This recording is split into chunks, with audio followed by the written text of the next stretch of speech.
Let me remember to record. Oh dear, that's right. Okay, something terrible's slight issue here in that last time I was recording, I forgot to stop recording, and so I have Uh-oh. 3 days of recording.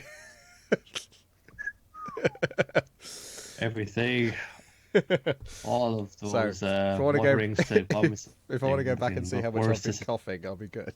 But rattling around in the drawers. yikes. Okay, this. uh, Let me go the control. harmonica practice, the All. whole lot.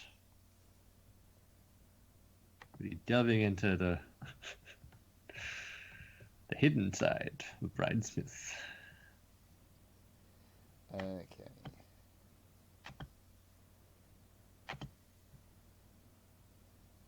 Try and find out where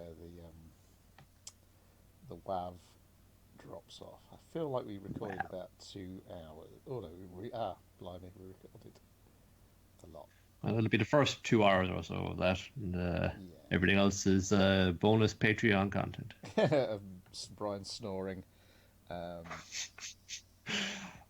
Well, let's think about this. People got a lot of uses for like background or Atmos tracks these days. Filmmaking, one example.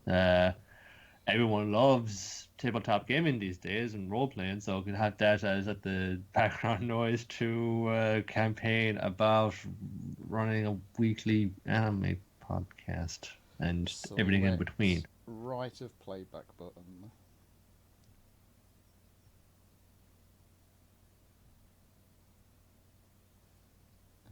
Okay, let's try that again. Edit. Select right of. Oh, maybe I have to actually play it. Then pause it. Then select right. No, that's gone. That did not select enough at all. Okay, well, I shall attend to that after we've recorded this podcast. If you can record this podcast to begin That is a with. good point. Yeah, maybe I need to attend to it now, otherwise I won't be able to.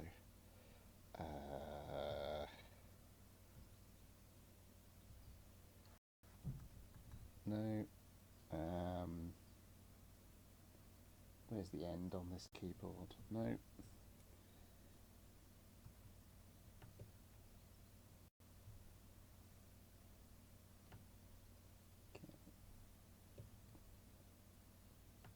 Right, let's stick that there. Edit. Select right of playback position.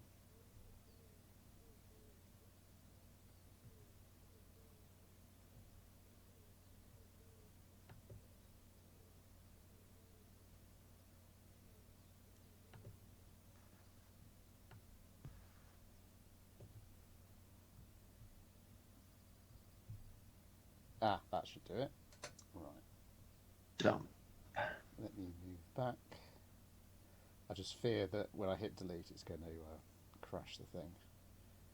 I've got other recordings, so that's not too bad. Hello. It's Hello. him. I'm just It's that fucker. solving a disaster where I've accidentally recorded 3 days of podcast. You can release it as exclusive content. That's what I said, you see?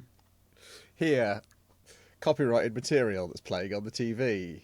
Here, classified business. No, it's transformative, Brian, because it's in the context of a 3-day-long podcast. See, here, one side of a 6-person Teams meeting.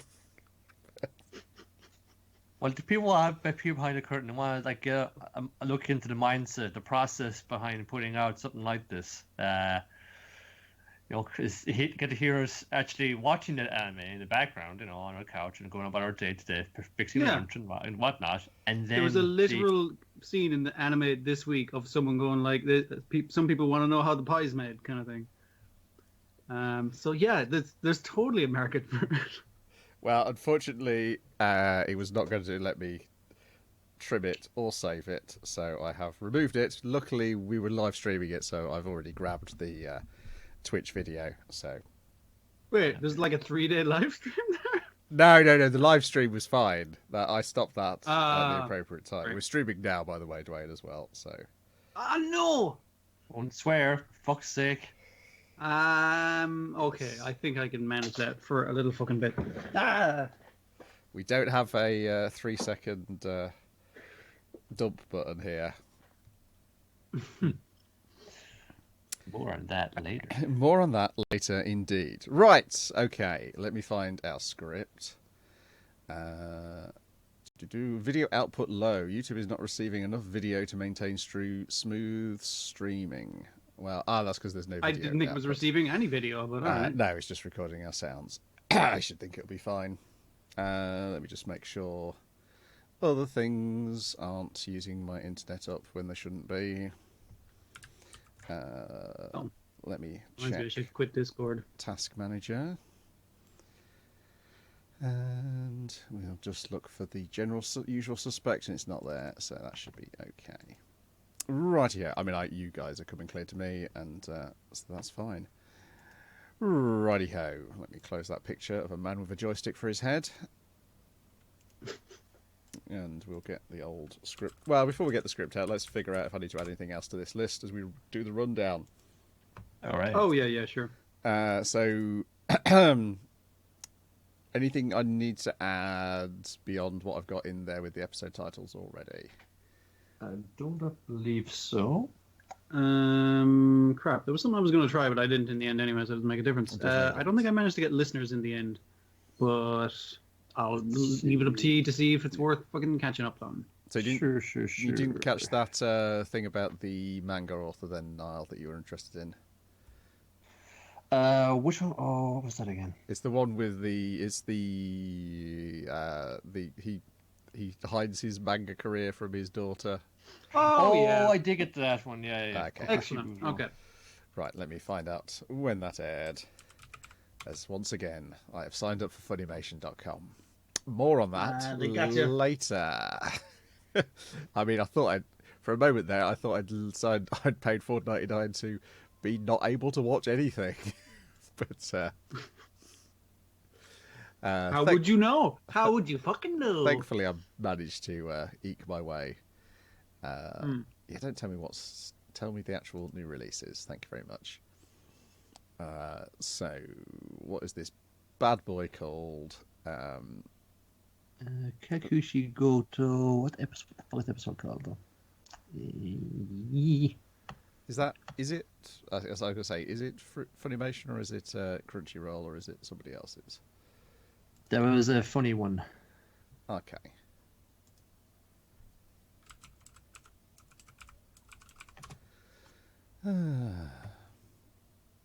Okay, right, there you go. It struggled a bit. Originally, it was going to suggest that I watched Yu Yu Hakusho instead. Why not? Same thing. Secrets/Wishes. There it is, yeah. Kakushi Goto. Any idea what day it aired? Because it was refusing to tell me on the new releases list. But let me try to schedule. It would have been on... Let's see if I can drag it up here myself. Un momento, por favor. Goto is there, and that would have gone out on Thursday. So it would be... It will be between Pet and listeners. Yeah.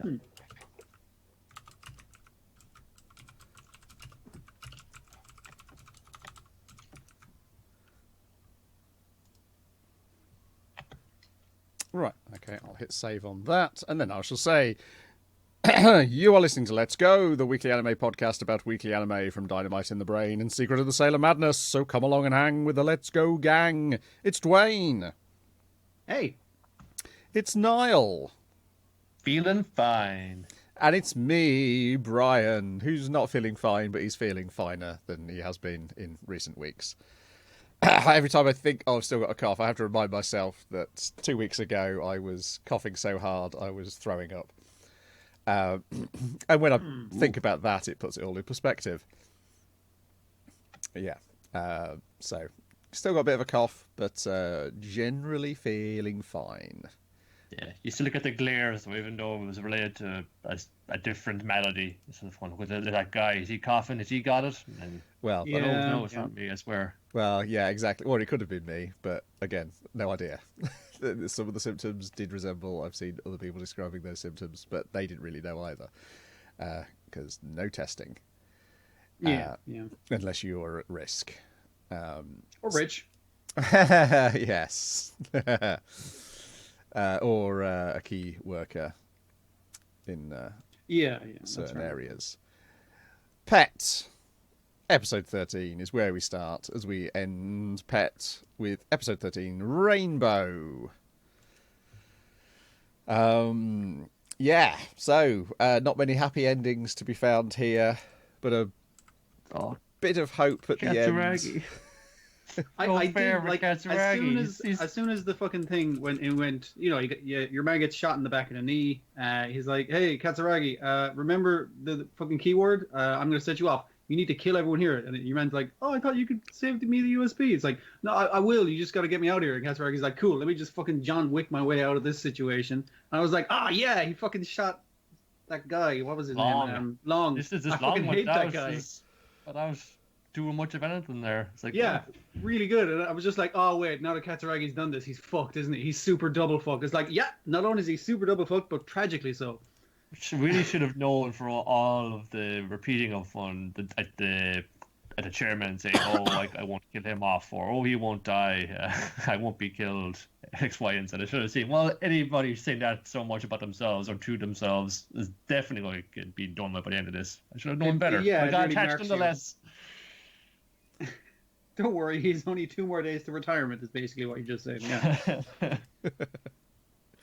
But I do want. Yeah, the fact that what we learn in this is that he's Jin's father is like, was there a little bit of sentimentality in the company president in not killing Katsuragi?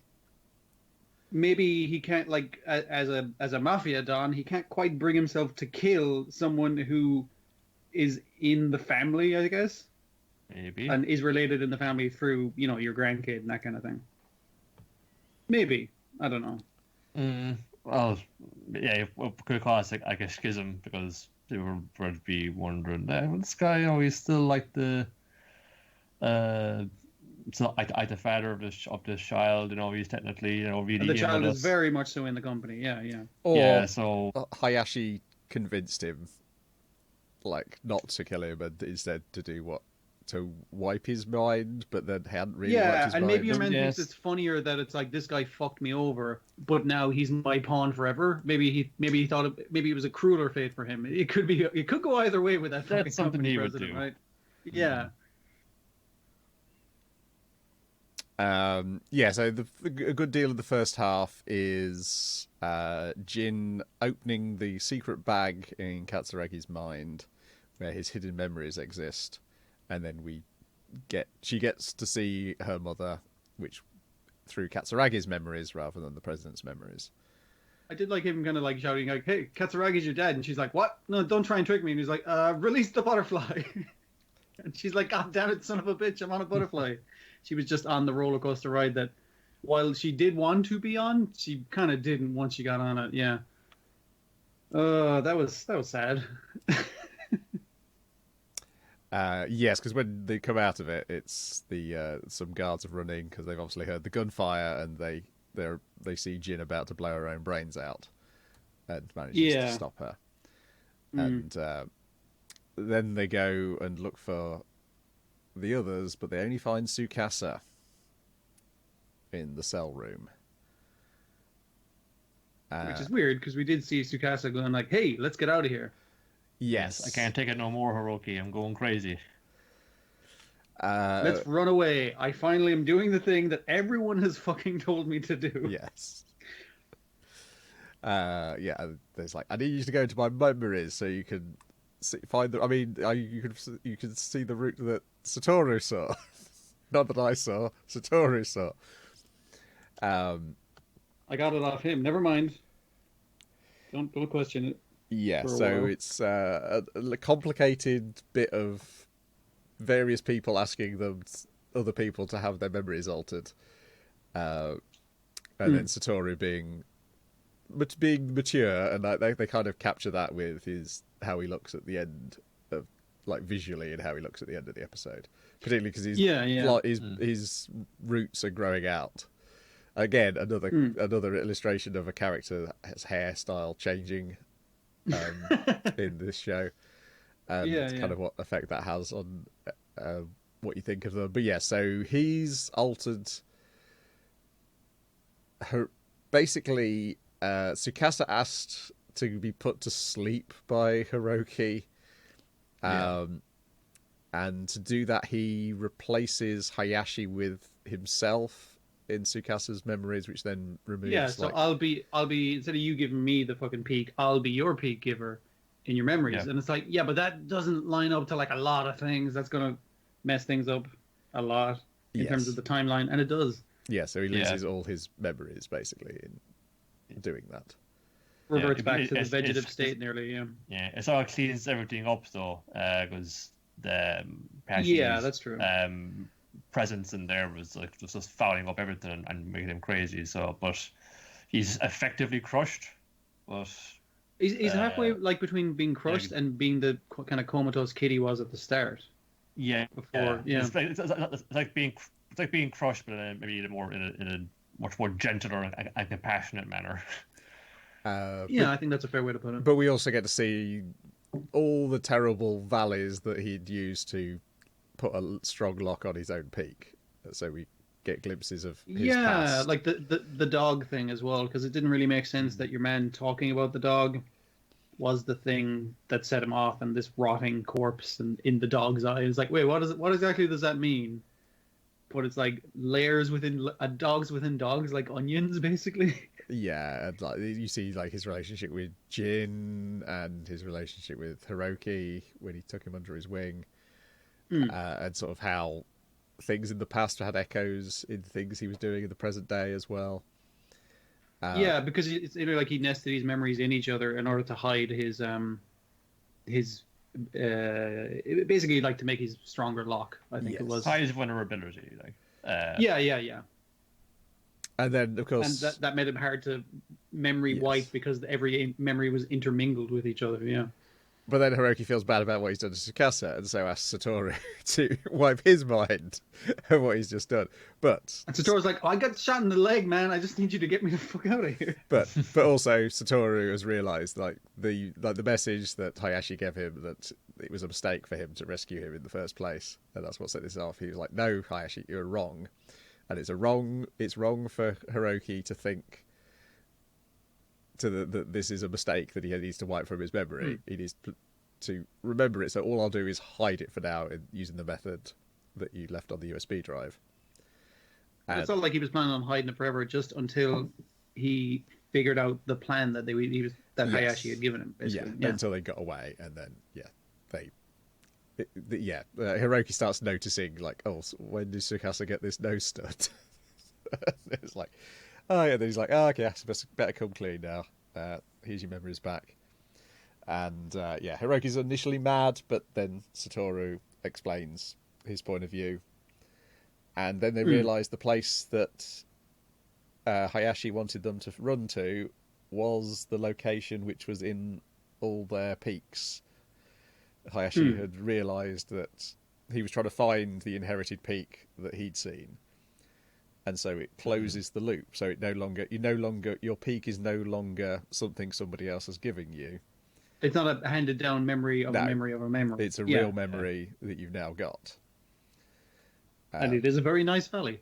Yes, and then it is. Satoru's which is kind of weird, we see is like next to the rest of the geography, rest of the landscape. I think it was really put well, because obviously you're seeing it at dawn, so you're seeing it at a different light, and you're kind of seeing the literal kind of clouds kind of going over it. Whereas in the memories, it feels like this idealized, like, beautiful place that nothing could ever go wrong. Whereas the kind of clouds coming over it and everything, it made it seem like more like a sense of actual place, and also the fact that it was an angle from them looking over it at the side of a road rather than being down in it.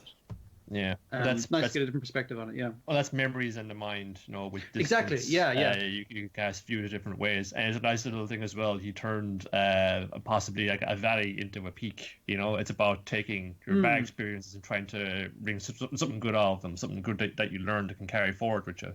Yeah. Taking a literal valley and making that the peak.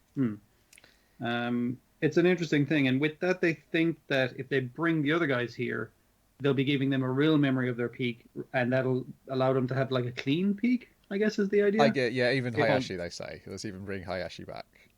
Yeah. Because they feel like... I mean, like, he's not technically dead, so you could technically clean him out by doing that. Yeah, it would definitely work for Mei Ling, for sure. Yeah. Similar to them. Now, whether it works she's more conscious, Yeah, whether it worked for Jin and Tsukasa... we shall see, and whether it would. Well, we won't see because I don't think there's any more of this story. But well, I don't know.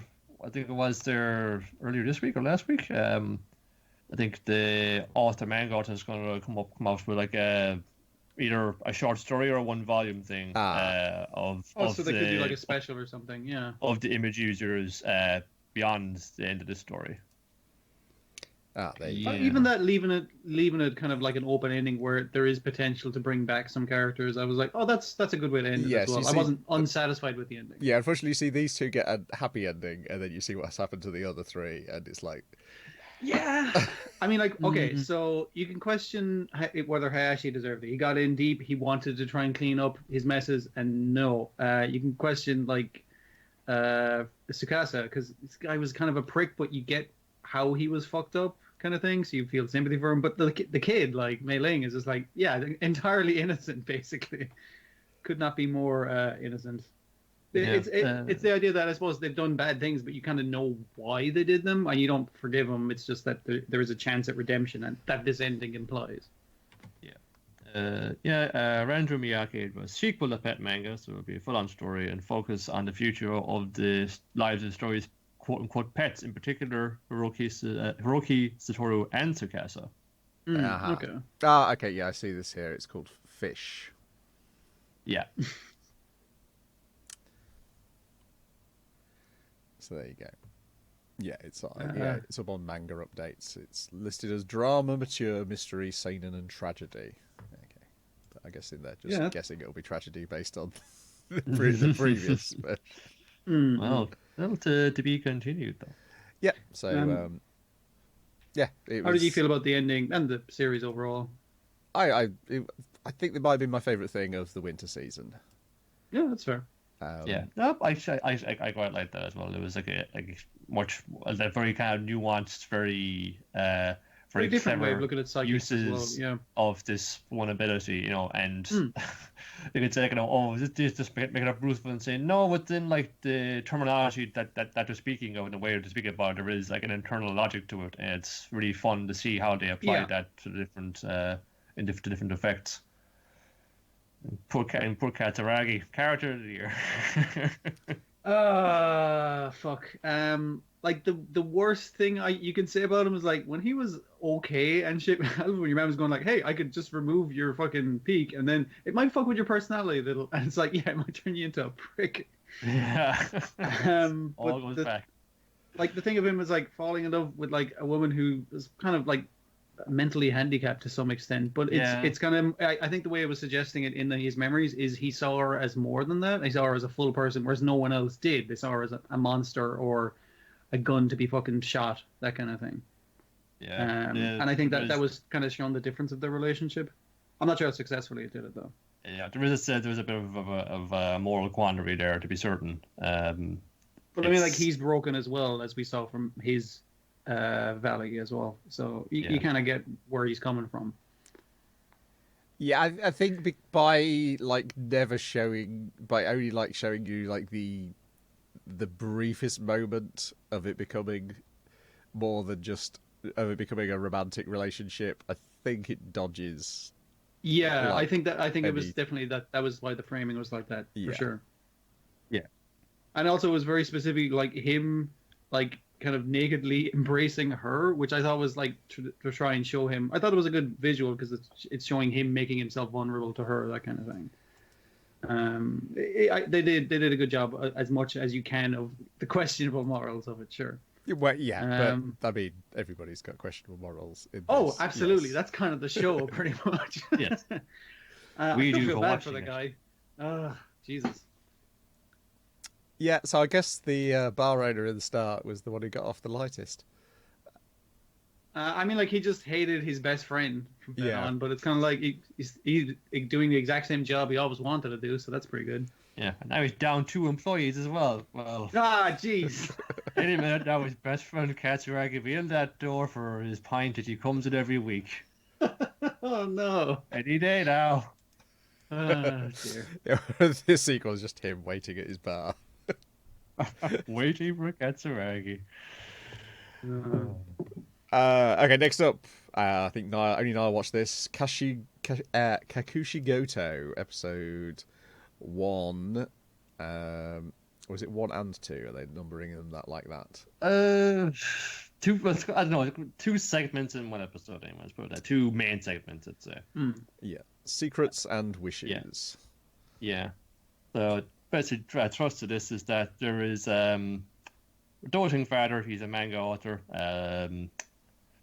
Loves his little girl. However, he can never reveal to her that the kind of manga that he actually draws is absolutely heinous, scandalous, filthy stuff. Stuff like balls of fury, and one that's like called Tights in the Wind, which seems like fine on the outside, but it just seems like just very like suggestive. Tights in the wind. I don't know what that means. It could be like fucking on an airplane or something. Who knows? It might be after this. Let's see.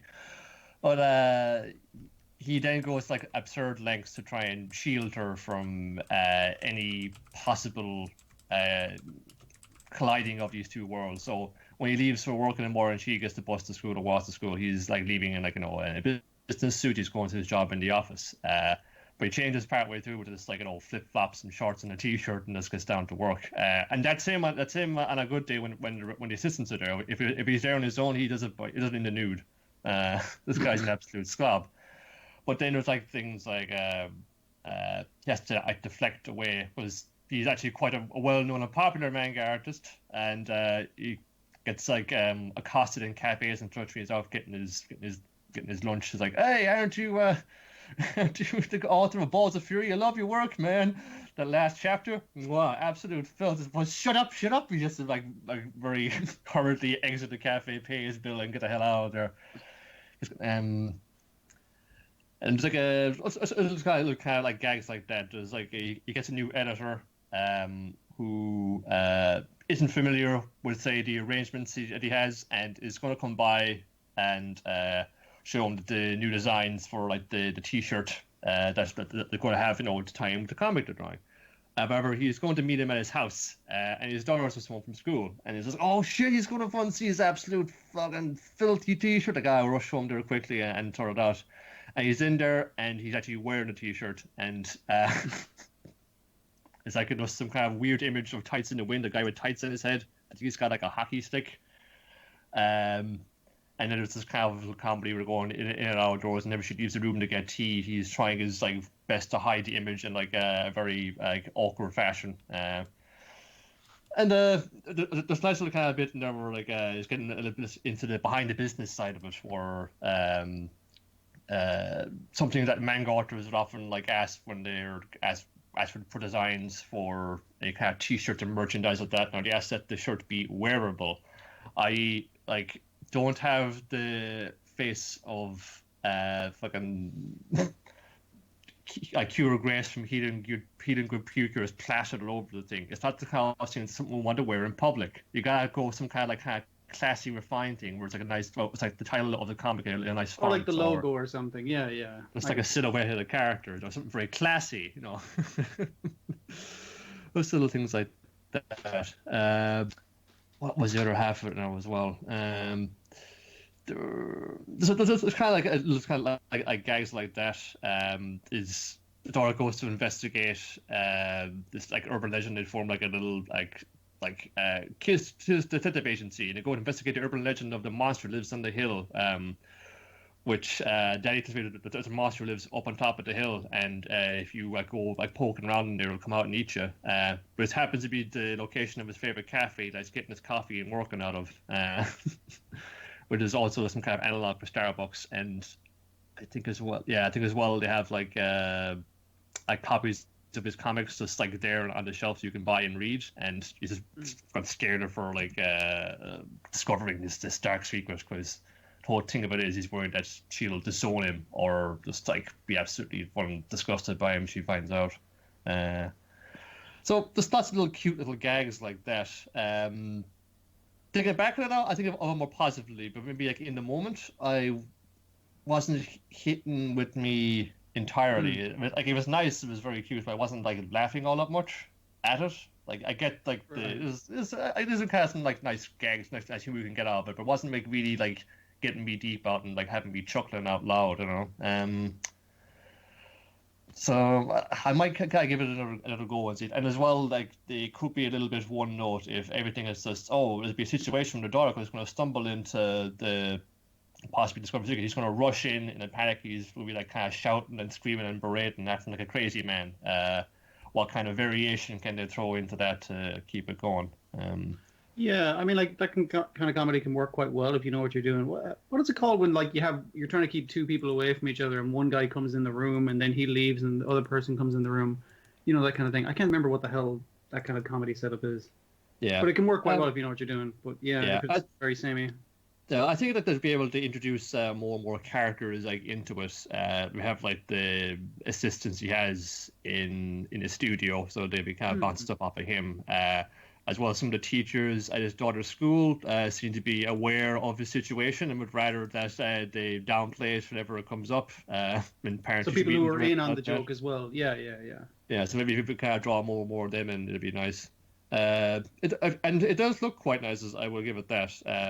The dude, what's his name? The coach Koji Kometa. He did Sayonara Zetsubo Sensei, which had like a nice visual style at all that got made into TV series as well. I like the kind of look, kind of palette up in here. It feels like a very kind of serene, like kind of blues and greens going on, like a bit of a seaside town. It looks like a bit of like what's the dude's name?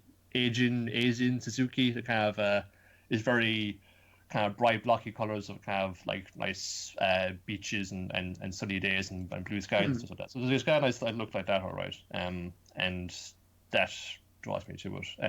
Kind of colors draw me in. So I think maybe if I read this, I'd like it more. But I like how it looks in the TV show. So I'm in a bit of a dilemma right now. But the TV show is on in front of me right now, so I can drop it in it. We someday if I think about it, if I remember to look at it, I'll see if it gets me a little better next time. But we'll see. Then it's time for listeners, episode 1, Live Forever. That's right, it's Eureka 7 guitar music edition. Yes. It was well, I like Eureka 7, so it wasn't so I was alright with it, but it just seemed like, you know, I feel like I've seen this recently enough. If I know I have not. I saw this like a decade ago. Yeah, it's luckily I've not watched all of Eureka 7, so I just know that this feels a bit like Daisato saying, I buy other records as well. As we arrive in Liverchester, a town which a disaster befell it 10 years previously, and so now they have to dig through the rest of the nation, or possibly the rest of the world's trash, to make their money. And there is a God, I had it in my. Is it a clef? Oh, I got a big clef monument on the top of this like heap of junk. And we don't know what this means. It is like a monument to the great ancestors, the great forebears who saved us from food, let us survive the disaster. Isn't it like an apology? I thought it was apology. I thought it was like a sculpture given as an apology for the player blowing up their town 10 years ago. I forget. I think that I believe that's what it's because it's like a symbol of attrition or something. It's like it's something to say sorry for blowing up your town. Have a piece of have a cool statue. Have a cool statue. Yes. So yeah, the bear. So apparently, we learned through the episode is that there's people called players. We learn this because our hero Echo, that's his name, isn't it? Echo is Echo. Yes. Our protagonist. He finds a woman in the trash heap, and she's an amnesiac, but she's got a audio socket in her hip, which is a signifier that she's a player. Who is one of these people who use giant robots to fight the earless.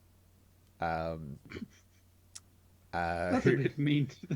They're just big monster, shadowy monster. Yes. So far, anyway. Yeah, a bit like what are they called in Death Stranding? BTs, apparitions. That's it, yeah. Oh, yeah. Very much like that, yes. And this town prides itself on having been blown up 10 years ago, that they've never had a problem, and having a player here is just going to cause trouble. So the mayor's like, I want you to leave town. But Echo and his sister, this confrontation takes place in a pub called Oasis. Yep. Shit, I should probably watch this. This sounds like it might be fun. Oh yeah, when you see the end credits and you get the character designs for all the other people who are going to show up, and you're like, oh well, there's Prince, there's Johnny Rollins. Yeah. Okay. There's Paul Weller, I think. It's going to be a bit like classical noise, but yes. with more contemporary music, I suppose. And you learn, I might get some of the references. Yeah, and you learn that the player from 10 years ago is a guy called Jimmy Stonefree. Yeah.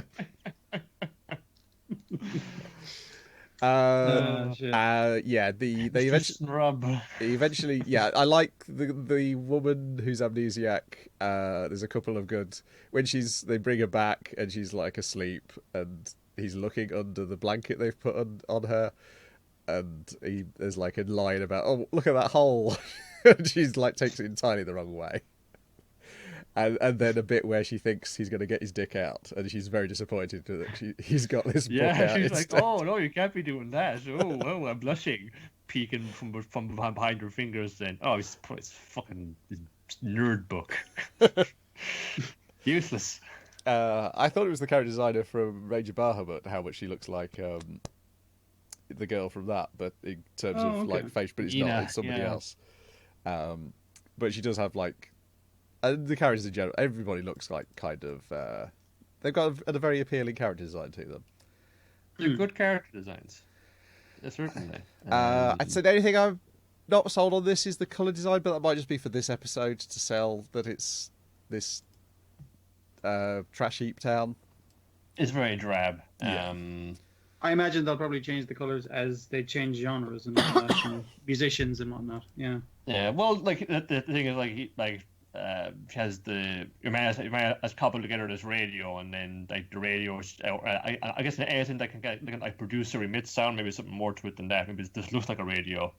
She can like use her ability to turn into like a big robot. So maybe like get different radios or different boom boxes or amps or amplifiers or something like that. You can have different robots out of it. It could go pretty crazy if they really want to, I think.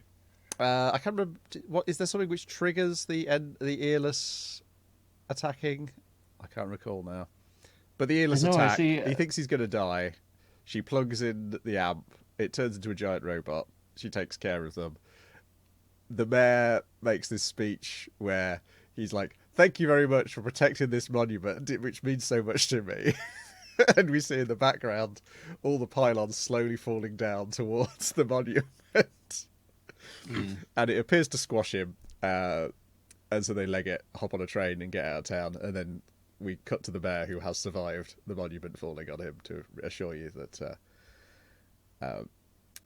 we haven't just squashed this man for a joke, which I was kind of disappointed, but they hadn't just squashed this man for a joke, but I guess they didn't want their heroes to look so you don't want your heroes to be like running from involuntary manslaughter, right? But it was. Come back to bite me in the ass. Yes, but the speech was very good, combined with the visuals of like, oh no, his thing is he doesn't even get to finish his speech because it falls down on top of him. I really enjoyed this, and the character designs in the end credits made me, and it like also flashes up loads of different genres of music. So we'll see whether they successfully replicate those genres to reflect each character. Yeah. I'll need to give it, and I need like a little bit more to go on before I could definitively say what way I come down on it. So I will wait a little longer and see if it sticks with me. If it's interesting enough that you're going to stick with it for a little longer, I think that's a good sign. Yeah. Like I said, I enjoy, or I remember enjoying Yuka 7 enough that I'm willing to give this a go, because it seems to be it's like a lot of similarities to it, and a lot of similarities are things that I enjoy. So I'll give it a little while. I wonder whether it's just going to be in like this fake UK, or whether it will be fake different well-known music cities. I imagine there's something like that. It could be like they go to like a fake. Because Prince is definitely in it. I mean, they barely disguise the character design for Prince. It's as bad as your fella out of My Hero Academia Vigilantes. In terms of how on earth can they get away with that? But I mean, like how are you not going to do something that's supposed to look like Prince but doesn't look like something Prince would wear? I feel like that's a very difficult thing to do. Well, this one feels a little bit more like he looks exactly like Prince, and the clothing is slightly different. Okay. They tried the opposite route. Okay. It's just kind of weird. Someone was so protective of his image, and then, well, I guess he's not alive to be doing anything about it. And I suppose his estate isn't doing much about it either. Well, yeah, I think it's more the music they're concerned about. I'm sure if you were like selling, if it's like, I think if the merchandise was heavily on that, he's going to just be a side character in the same way that guy in Vigilantes is. But you can probably get away with them as a homage and caricature more than anything else. Well, ones we've seen so far have been very tasteful, and I think the kind of characters Prince would want to be associated with, like a cool superhero, or Josuke from Part 4 of JoJo. So, you know, if just two turns up, I hope he's a totally sound fella. Then we got Wave, Listen to Me, episode 1, I'll Never Forgive You.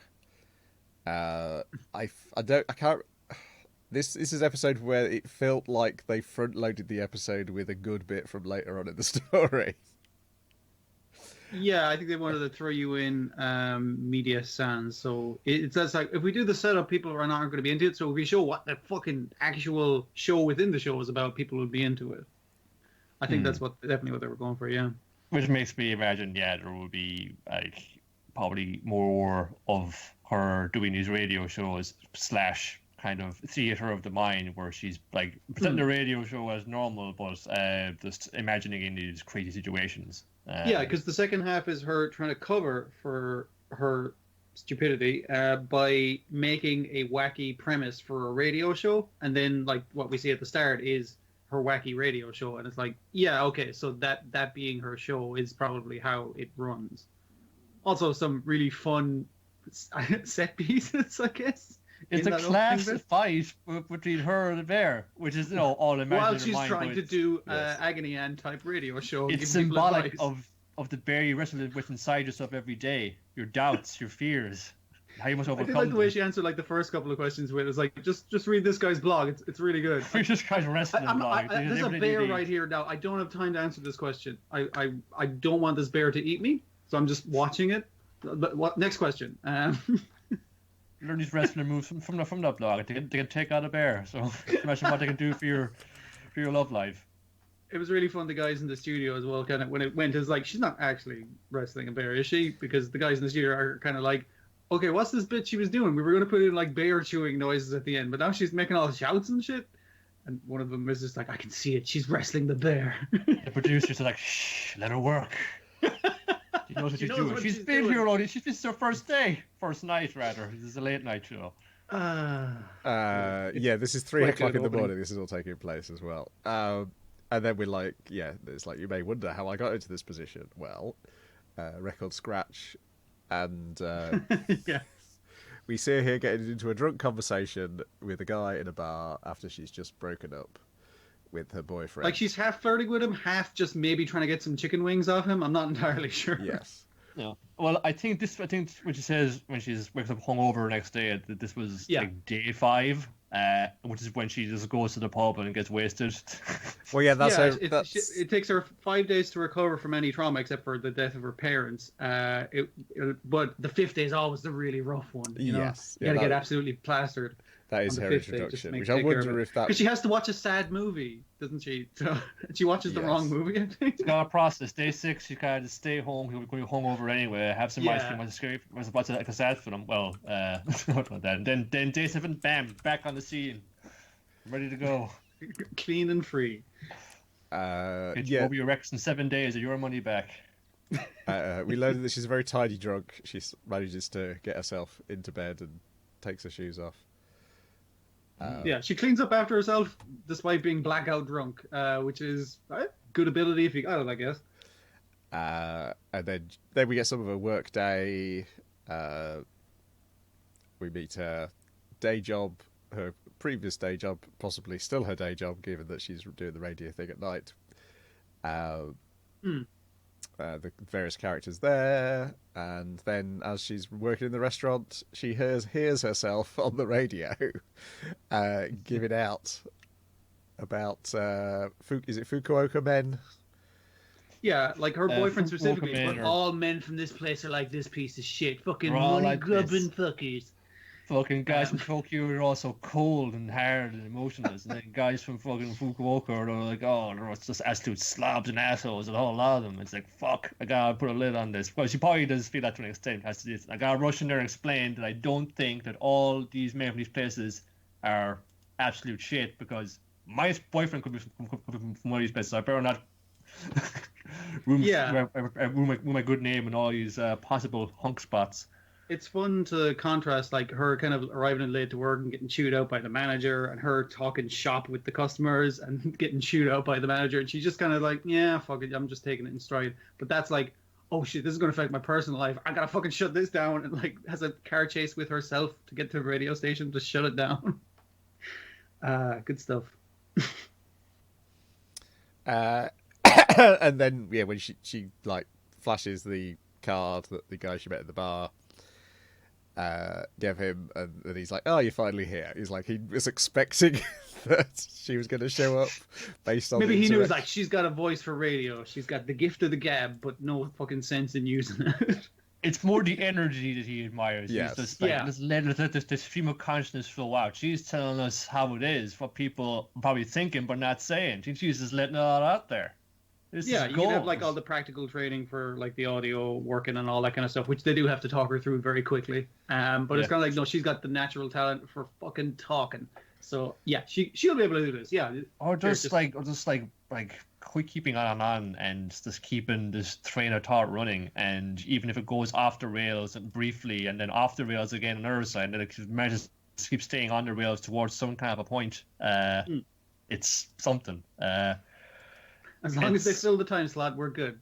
Yeah, but it's indicative of a character you see here as well in the restaurant, which is like talking to two of the patrons there and saying, "Oh, this is like a really good seafood restaurant. The crab here is so great because it comes to a special place." And he's going like on and on about how it's such a good of a restaurant there, and they're kind of putting them off. Then, okay, we'll read the menu. We'll ask you later. It's like, oh no, yes, very good. This is a very good restaurant. He keeps going on and on and on about things. He's sort of person who can't seem to keep like. Yes. Fully keep a lid on their emotions, and feels the need to kind of explain continuously, probably for fear of being misunderstood. Hence her spell on the radio. Hey, I can relate a little bit. I talk too much for fear of being misunderstood as well, like I'm doing right now. She had to write the blog post for the restaurant for the menu of the day. I think they're having what's it? It's like Brazilian cheese bread. I can't think of the name of it now. Yeah, it sounds fucking lovely. Really want to try that. I have to get tapioca fucking flour though. Anyway, it doesn't matter. I like the idea that she writes that and she's like, what does a happiness rating of 5 even fucking mean, kind of thing. But when she's talking like shop to the patrons. She's kind of like, oh yeah, it's really fucking trendy right now. You can't really get this stuff downtown. It's really good marketing, and she's talking about the practical business applications of selling this kind of bread, which they're like, we just like the tasty bread. I read it was a happiness rating of 5. They don't want to hear how the pie is made, Yeah, this is the first. This section is the first chapter of the comic. Everything from the bar onwards. So the bear is from later on. Okay. That makes sense. Yeah, did this end on the reveal of why she'd got lipstick on her thumb when she woke up? No. Okay, that's probably the start of the next yet. episode. Okay. That's how the chapter ends, is the reveal of that. So I guess that'll be the start of next episode. It was more so the reveal of like, hey, some people did hear her talking on the radio, and that's probably going to affect her personal life. Yeah. Well, I think those are characters. Some of those are characters we've not met yet, because he specifically says your ex-boyfriend's going to be out there listening, and talk like your ex-boyfriend's going to be out there, and also your future boyfriend's going to be out there. So I wonder if either they're people she's not met yet, or people she knows but we've not met yet, and yeah, I tell you what this reminded me of bizarrely, and is Gurazeni in terms of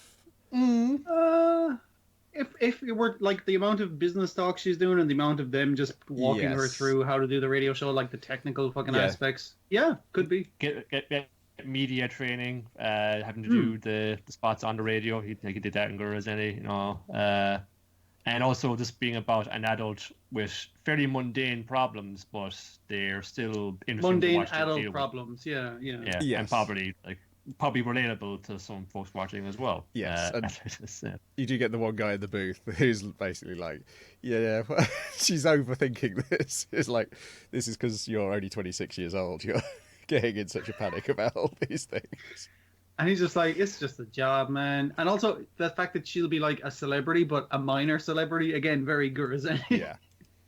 if this is her night job to her day job, yeah. But also we don't know yet, like, is she doing it because she sees a career in radio, or is she doing it because she likes doing it? Or is it a bit of both? She clearly likes talking, so I feel like that's probably going to be part of it. What's the balance of that? It was quite enjoyable. I really did like it.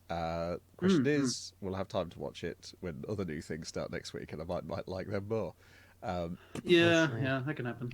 I don't know. That's again, like, I think it was like a good move. Just like, I know here is like a really good bit to get you sort of abreast of how kind of strange this comic and TV show actually is, and then here's a person you've seen him in a couple of different situations here, and how to react to it. Like, I wouldn't do that, but I know somebody who might do that, or I can understand him. I find it relatable and less, and then like, okay, and now you're kind of like, this person is, she's got an interesting way of thinking about a lot of things. So I want to see what she would think about so and so, and then just spew that over the radio. It sounds like it'd be fun. So the comic's on Crunchyroll, but it's only the first chapter and chapter 25 onwards. Unless they're trying to stop spoilers. Well, there's 3 volumes of it collected, so I wonder if they're taking off stuff as it comes out in collection. Right. Mm-hmm. And it would bode well that, depending on how long the comic is going on for, and depending how far they get along with this batch of episodes in the TV series, you could just hop on that comic and keep on going. If you want some more of her. Yeah, that would be handy enough. At any point were you like, oh, this is the guy who did Blade of the Immortal? In terms of the story? No. No. This is like a different thing. My primary knowledge or experience with Orochi Samura is with Blade of the Immortal Empire. I'm finally again that Blade of the Immortal anime from last year, which I didn't really keep up with towards the end. This seems like him a different vibe altogether, which is nice because again I don't want to like pigeonhole him into just that one like blood and guts comic. You want to see what kind of range he has, and if it's starting to go by, I'd like to read even more of his things if he's got different things he pokes into. So yeah. Okay. Next up, we've got My Hero Academia, episode 88, His Start, in which Endeavor fights a high-end Nomu, and Hawks fights some low-end Nomus, and Brian is annoyed that they skipped 2 chapters ahead to give us some information for next season and not do the payoff of this story. Boy, I was annoyed by that, particularly as it would have made as we often talk about how things are mirrored in what's currently in the comic. If they'd actually showed what happens after this scene in this episode, it would have mirrored what's happening in the comic amazingly. That's very odd that they'd make that mistake since they've been so good at it so far. I think it's like, hey, remember who this show's about? We better get some Midoriya and some plot story for Midoriya in here. Yeah, I mean, like, they're ending the season. I mean, like, they're ending it out on a strong enough episode because it's looking fucking great. Yeah, and they're ending it on. But they really need to go like, okay, but this isn't the character that the people. We gotta push this narrative, yeah. But it's just like I understand why they did it, but I get just as well as some aspects of that season as well. It was just like, here was a story that was ostensibly about this character to begin with, but then something happens and it becomes about Midoriya again, because there was like the whole thing with Gentle Criminal and the Brava and trying to stop that. Also behind the scenes there was this like really very wrenching a story of self-realization going on with Kyoka and forming a band, and put on a show and actually embracing love of music. And that was something that kind of touched upon at the end after we've gone through Midoriya's whole thing. It was like, okay. Also, he has a stake in that as well. It's also his story. Yeah, I get what you mean. No, it was an important thing. It was some good bits in that whole criminal thing. Like, I suppose it would have happened then. It probably have happened some other way, though. I don't know. I just feel like if they'd ended it where this story ends in the comic, you'd have had people who don't read the comic. They'd rush to the comic for a start, and or if they didn't rush to the comic, they'd spend the next 6 months or 12 months going, what's going on? Why are you doing that? What's going on here? Would have been too much of a tease to the anime only audience then. You don't want to put people off by making too. No, I feel like the way they ended it, it gives you a triumphant ending. If they give the actual ending, it's like you've had your triumphant ending, and now here's a punch in the guts. Yeah, they probably wanted people to come back for next season rather than. Oh, they'd have come back. You broke my heart. And they're going to get that in the first episode next season anyway. So I don't know why. It's just a weird choice. I know what they brought in is a preview for the first half of the next season, in a way. But yeah, taking out the stuff after this fight. I think that feels like a bad choice to me, because it's going to be weird having it at the start of the next season and then going straight into what the rest of the season's about. Maybe there just wasn't enough time. That could also just be the issue. It could be just that, but still, a lot of characters seem to get shortchanged in favor of this guy. Yes, but I think that's most of the complaints that I hear from me with the show, and I don't mean that as a bad thing. Where it's the ensemble is really good, and you want to see about the other characters, but it kind of bothers you anytime it's laser kind of or course corrects back to being about Midoriya. The good news is that the first half of the next season will be ensemble until it bursts. The series has never been more of an ensemble as it is in the next arc, and then the second arc is also an ensemble, and the other good news is it's an ensemble who've never had this much time on stage. Excellent. And it will also be very interesting if they do what they should do with the opening credits for that half of that season. Well, they'd kind of have to do something like that, because none of the regular characters are in it. There's no looking from like any of the main characters in there as well. It's about these guys and only these guys. No one's coming to help them or come in and it's just them. There's no backup. There's no anything like that. It's these guys all the way through. So it wants it, but it might think, oh, we had an episode with them in the first bit of it. Before we got into that arc, so technically we can put him in the credits all the time. Like, oh, come on, you're still always finding loopholes, aren't you? But this week's episode, we get, as well as Endeavour and Hawks obviously being a big part of the focus, it also brings in the other of Shoto's siblings a lot more. Some of them. Yeah, well, apart from the one who's dead, yes. But the other two are there. Yes. The one who's dead. Yeah, for sure. He's dead. I did notice that flashback picture that his hair was obscuring his face, just in case. Flashback image in someone's mind. Yeah, so as we learn, because I can't remember which son... It is Natsu is the elder son. Toya is the dead one, and Fuyumi is the daughter. Yeah, Natsuo's like, yeah, you should run away like you always do, and Fuyumi's like, no, he never stops trying. He knows he's messed up, and he tries in his own way to try and fix how he's messed up. But it's stupid but admirable, and I think that's the same thing Hawks was talking about. Like, no one was trying to surpass All Might, because everyone was like, "Oh yeah, All Might #1. Why would we even try and surpass him? He's great. Why would you want to? He's fantastic. I wouldn't want to be better than him. He's great." But you were the only guy fucking trying to be better, and that's admirable in its own way. Yeah, interesting way of looking at it. He sees himself as well. The Nomu is fighting is just like, he's obsessed with strength, and as well.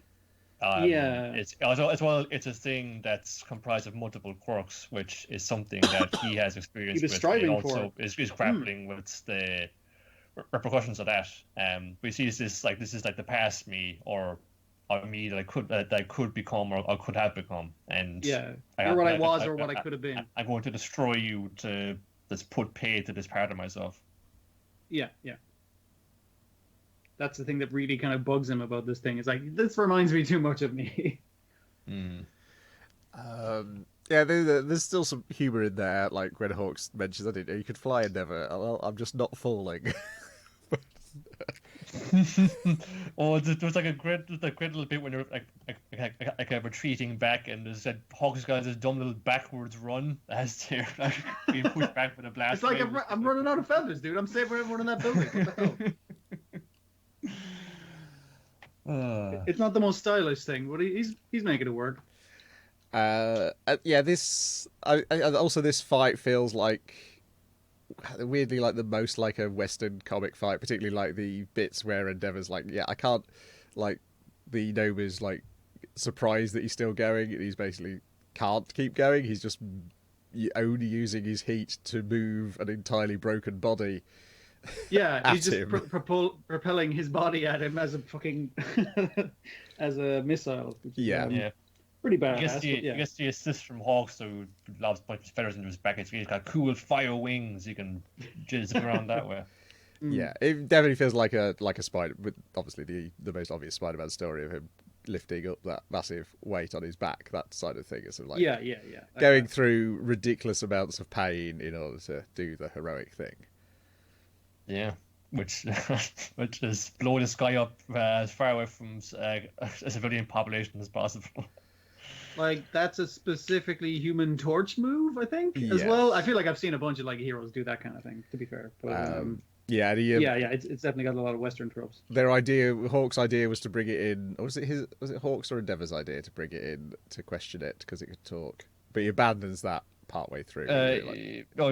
Endeavor thought about it. It's always different because it can think, it can plan, it can speak. So it could see the fact that it was like going like, hey, I've noticed that you did this thing, but in its slightly broken speech, it's like, this thing's smart, it's planning, and it's like that's different. But he's like, I can't allow this thing to live because it's over time. It's just like, fuck this dude. Yeah, we see like the bit with Hawks mentioning like the difference between him and the other heroes is as we see like the TV coverage of like people panicking because they don't have an All Might, but that one kid who was an Endeavour fan is going, no, look, there's still fire burning. He's still fighting. Believe in Endeavour. He's fighting for all of you. You know, that kind of fucking the one fucking fan, and yeah, that's the narration we need. And it was kind of cool seeing the kids and everyone reacting, the people on the ground and the kids reacting to the news on TV, where in kind of contrast to how people reacted to news footage of All Might and that kind of thing. Yeah, and Shoto is kind of aghast at this. He's kind of grappling with his well. Like he doesn't exactly like his father, but he doesn't want to see him get killed either. And he's it's a weird position that he's in. Yeah, it's like I hate this guy's guts, but like I need him to win this situation because he can appreciate what his father's trying to do. Yeah. Also, I do appreciate Ray coming in like partway through, like, Shoto, you okay? You watching TV? Oh, guys, watching TV. Shit. Okay. Yeah. He's actually teacher. He's an educated concern for the welfare of his students. He's just in there. He knows what's going on and knows who we could be helping out right now. Yeah. It's a hero for you. Mm. And he's going to have a matching scar with his son as well now. So. Yeah. That'll make it more awkward. Yeah, so that ends this season of My Hero Academia. With a bang. Yeah, it wasn't very good fire animation.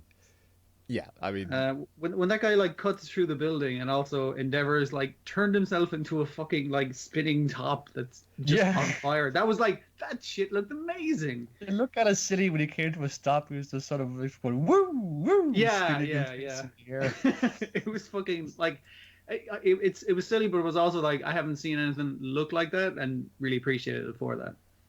Mm. Okay, next up we've got Gallon Dino, episode 1. Nice to meet you, and look, Kitties. So, from the people who brought you Pop Team Epic, it's Gallon Dino, a tale about a gal and the dino she brought home when she was drunk the night before, and I guess that's a theme this season. I guess is now living with her. And so the first half, Nice to Meet You, is essentially about what does this thing eat? It wants to eat my noodles. Oh, I guess it's had noodles before. Also, just to Google that, but there's no search for those. Yes, can I feed my dinosaur noodles? Probably best not to think about it too much anyway. I mean, like, at least you tried to look it up. I think that's sensible. Yes, but it is the essence of a gal to not split the small stuff. Yes. Yeah. The narrator explains the similarities between the gal and the dinosaur. You can see how they get on, yeah. And then in Look, Kitties, neither of them have got anything to do, so they go for a walk, and they run into the landlady, and the gal's like, well, yeah, I guess I should have told you I've got this dinosaur. Are you okay with me having this dinosaur in the flat? And she's like, well, as long as my cats aren't scared of it. And then we see the cats are all climbing all over the dinosaur with great joy on their cat faces and sheer horror in the dinosaur's face. I mean, it's constantly open mouth agape, but yeah, open mouth agape and horror. Occasionally happy open mouth agape. That's true. Yeah, well, crazy. Angry sometimes as well. And they go for a walk. I can't remember what happens when they go for a walk. I think there was like the dinosaurs take the lead. And he's like, "Where are you taking us?" kind of thing. Oh, he doesn't know where he's going. Yeah. Doesn't have a fucking clue. And there's also some shorts from Kamikaze. I do like that they name who the animator is each time on those. Yeah. Which is a nice touch. And the first one is him trying to make his own ramen, and the lid keeps on popping up. I was really amused by that, because like, are you seriously going to make me watch someone making ramen for 3 minutes? Oh, yeah. And there's a clock on the bottom. And the second half also is the full YouTube interface was quite nice. Yes, and it shows you what the next one is going to be. The second one is him being terrorized by cats at the bus stop. One cat ends up in a man's basket who happens to be cycling past, who's two-dimensional, like a character in the old film Fair Paddington, but on a lollipop stick. I was thinking that as well. It's only the dinosaur and the cats that are like 3D models. Yeah, but I do like how the cat is then 2D in the basket, but is the same colouring style as he was when he was 3D, but the man isn't the same colouring style. Yeah, he's flat. Yeah. And then he comes back. I suppose it's just like a photograph of that model of the cat in the basket. It's probably the easiest way to do it. Yeah. And then he comes back the next day, and he thinks he's safe, but then the cats all peer at him over the wall. That's the first half of the episode. The second half is live action. Is the first half in live action? Well, Christmas. Well, a bit of the first half in. Not the whole thing, but it is the Pop Team epic thing of hey, watch it again. But instead of the gal, it's a middle-aged male actor. Yes. Also, the dinosaur is like a person in a dinosaur suit. So. Of course. Yeah. I forget. Yes. I mean, they could have got a different actor to just pretend to be the dinosaur and just sit there with their mouth agape for the entire thing. It's an easy paycheck. They may well do. I feel like they will. I suspect it's going to be a different actor that the dinosaurs with each week, based on how the ending happened, the ending of the story. Like they all wake up and it's like, oh, I got drunk and brought that dinosaur home. Oh well, time to go about my day. Dino played by Beat Takeshi. Wow, how did they get him? Amazing. Wow. Why they gotten him? The difference is like in the cartoon, the dinosaur makes all like kind of like pixely, kind of old video gamey kind of fucking sound effects, whereas in the later one, he makes all like Star Wars fucking noises and air like horns. Other sound effects. There's lots of air and horns. air horns. That's it. Yeah. Oh, of course. Yeah, he's very happy. Beep, beep, beep, beep. Yeah, and his tail keeps making, and his arms keep making like lightsaber igniting noises and shit. I was like, why did you choose this? Had it in the library, I suppose. This is kind of funny as well. This the incongruous sound effect you wouldn't have done. Mm-hmm. So the first half is the same sketch as the first half of the first half, but the second half is a Christmas one where it's it establishes that it's Christmas Day at the start of the episode, and So yes, he's working on Christmas Day. He's fucking professional. Yeah, he's put up a Christmas tree. This is just enough decorations for when you live on your own. And then he's buys the dinosaur a scarf. And his neighbour comes round with some soup. She wonders where he is, and then she sees that the lonely middle-aged man's got a dinosaur to play with. So it's all great. They have a cake. His stomach hurts. And then oh no! Hal, erstwhile time traveller from Pop Team Epic, declares that he's made a mistake. I fucking love that. That was so good. Because I was like, really, you trying to make me feel for this weird old guy that this is like your dramatic ending? Is like, no, that's not the dramatic ending. The dramatic ending is something's gone wrong in time and space. Oh, must be righted. Oh no, that'd be Gala and Dino in the multiverse. And then the end credits are stop animation from the people who did the felt animation from Pop Team Epic. People, yay! In a reversal of things where she goes back in time to be with the dinosaur, but she's still a gal. Yes. And he still eats noodles. Really, really lovely animation there. Still enjoy it. Yeah, this was exactly as I hoped it would be. Perfectly lovely. I'm not sure if it was more sedate or as sedate as I was expecting. I'd read some of the comics, so it was exactly as sedate as I was expecting. Okay. Maybe a little more sedate for me. maybe more than a little sedate. I'd have the same caveat I said with Kakushi Goto, where it's like, yes, this is pretty nice and it's cute and it's quite charming, but maybe could be a little bit too low energy for me, and I want to see what kind of variation they're going to bring to it. I say if you want to go for anybody for variation, in terms those of would be the boys, yeah. Type of humor they're going for. These are probably the dudes you want to get. I have no problem with the visuals and the variation of those. I'm all about that. What to tickle me a little bit before I want to see what to do with that. Yeah, there's like there was a also find the dino. We forgot that. That was a section as well. Where it was a load. That was only like skill level 1 though. It was like really fucking easy. Also because it was slowly zooming in on Dino in the first place. So they really made it easy for you. So I'm wondering how difficult they're going to make it. I kind of hope very. Yeah. Well, that's it. It is in the Where's Wally cartoon. They had like the big fucking yeah. It was definitely easier than the loading screens on One Piece Pirate Warriors 4, which are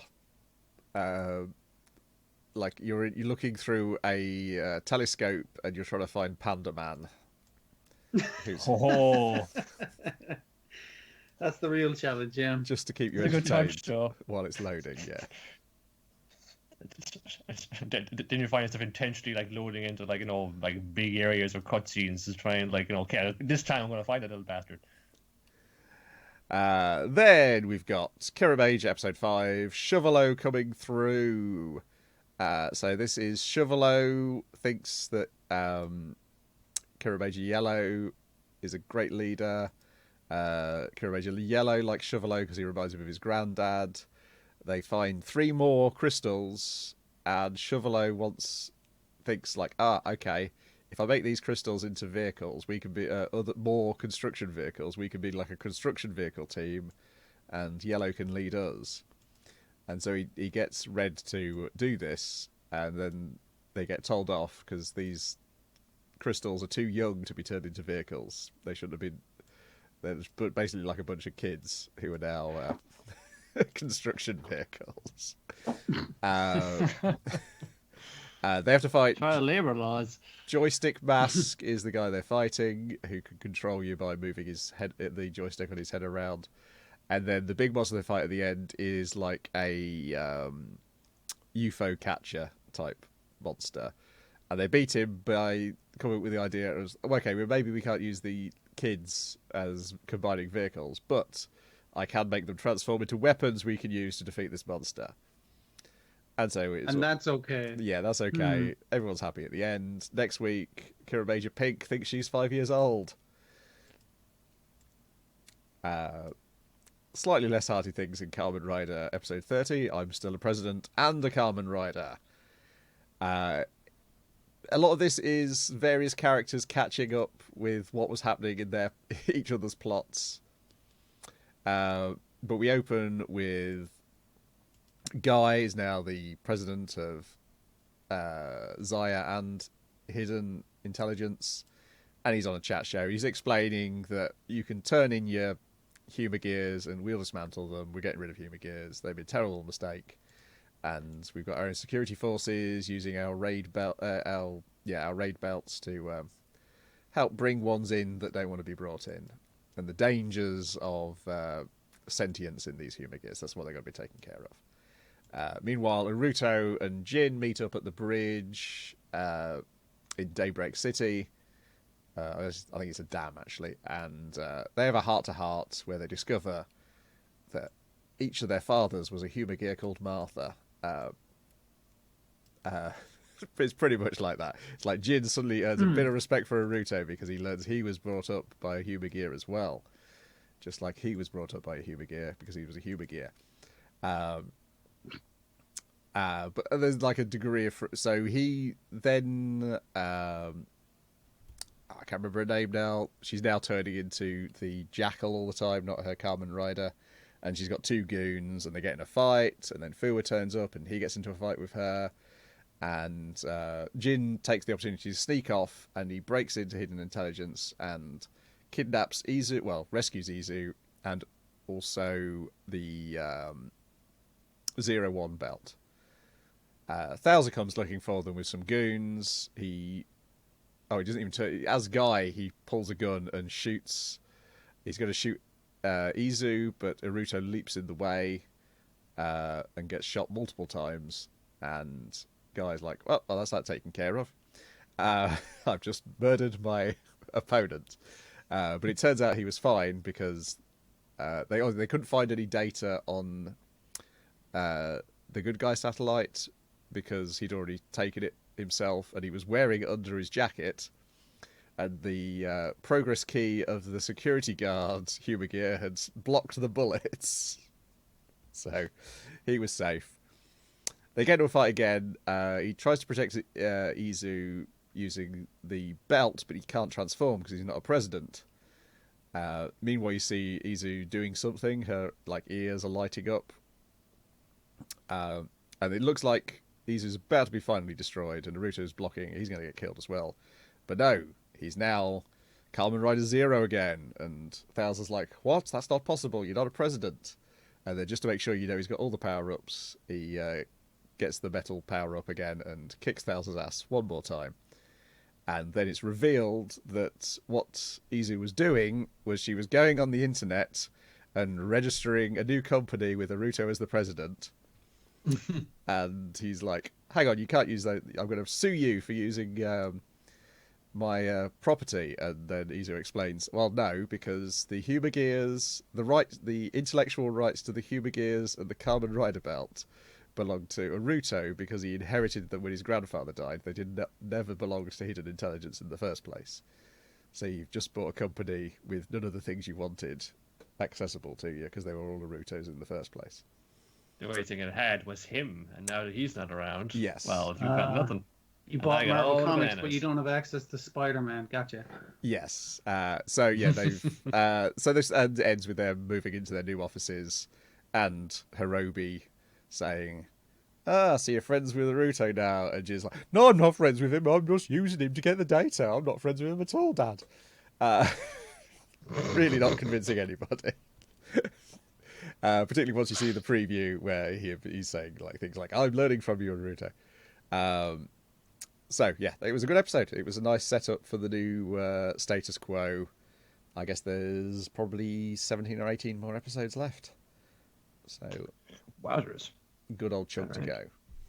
Now, Niall, tell me about Hinata's cute plan and emergency treatment. There are lots of Megabjögens. Is that how you pronounce it? Yeah, well, I guess the global pandemic had struck the world of healing good Precure as well, because you got lots of them coming up.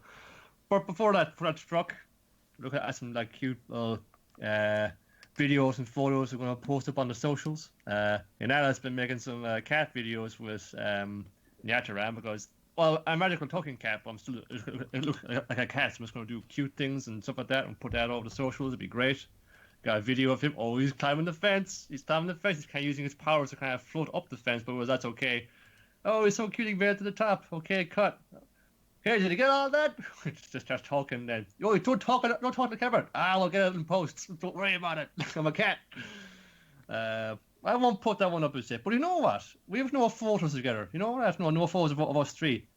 And what she does something very nice. She books him in for a studio day the weekend down the mall, the shopping centre, and a lot of access to accessories and clothes out there. We get some nice rig out up together for ourselves, and we'll get some lovely photos taken. And she's Hinata's going around because these other two, I know they're a bit kind of novices at this, so he's kind of going around, saying, oh, well, that's a good colour, but if you accessorize that with this, you kind of get, this lovely effect for you that really goes with your eyes. Oh, that's very good. Yeah, try wearing this, but kind of pair it with that, and then you get this lovely little look going on here. Oh, Hinata, you're a dad pantis. Oh, no, very much. Oh, you've done it really, really good. It's really good. There's in a rush then to get some of the costuming, and Hinata gets caught up in the fray, and Nodaka gets kind of bumped out of it, and they're kind of worried about her because she's one of her first kind of days out, seeing the town as well. Or most kind of worried about. She's a bit of a frail constitution, which means kind of bumping her around.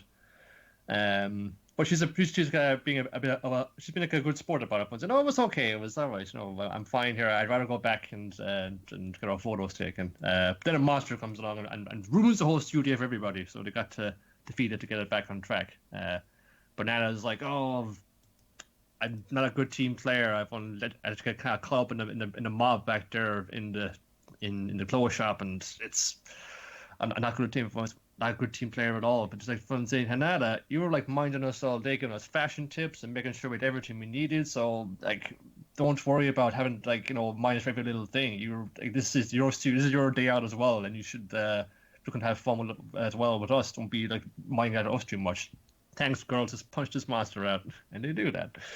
But it's like kind of reiterating over and over again. And Hinata is like she's trying to really emphasize to these two fairly new friends to her the fun. I'm not an absolute klutz and a ditz who's all up and just forgetting about things and an absolute scatterbrain. I'm totally not, even though I keep doing it sometimes whenever I take you anywhere. But I'll try not to be in future. Well, it's like kind of showing that good habits take a while to build up, and you still fall prey to your proclivities. Then they go on a school tour to the art museum. Very nice place, and they have the predicament of trying to fight a giant monster when it shows up without breaking all these valuable, priceless artworks, which are the work of a local artist in residence. Her entire body of work, like very fragile things, in glass cases. They gotta try and defeat the monster without busting these things up. That was enough to contend with. There's 2 more giant monsters happening somewhere else around the town because the dog Latte gets sick even more. It's like, what's this? What's happening? 3 of them at once? These guys are really coming down hard. Some kind of Megabjögens pandemic.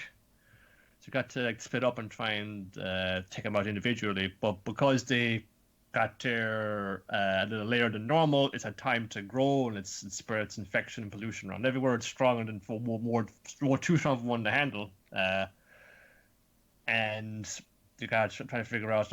We gotta try and take that one, maybe like one by one, which is kind of like the priority to go after now. And Nodoka is like still trying to finish this thing off in the art gallery, trying not to break anything because it would like absolutely break as well the heart of the artist. And that is like she's kind of rushing in recklessly and just like when whipping at all the powers and not kind of considering what's going on around her. But thankfully the other 2 turn up. Because they thought probably the priority here is trying to save the art gallery because there's lots of breakable shit in there. You probably like try and move this fight outside and finish it off 3 against 1, and they do that in quite handy fashion. And it's to be continued then as they like go and try and take care of the remaining 2 monsters in the other 2 parts of the town. There's like a thing there was like Hinata is supposed to be the sort of one who rushes in without thinking, but it was Nodoka this time. But she's kind of more so rushing in without thinking or kind of out consideration. But even with trying to help somebody, you just kind of focus on that. Even though as you're trying to help, you're probably not contributing much to it. Maybe even getting in the way of things and just making things worse. Be considerate of your environment, not just like the valuable glass objects in the cases that you don't want to break. Well, I was going to say, well, we saw some more of those extra bottles being used, element bottles. Just impart an extra move. So we got one from the Ice Sprite a few episodes ago, and that's just a standard freeze ray, pretty good. The other one, which was the spirit of the harvest or the plants or I think the cherry trees, something like that. That's a fucking laser sword, which didn't get too much use this time because. The monsters are too tough, but I think it could whipped out in the future. Pretty cool. So yeah, it's grown on me.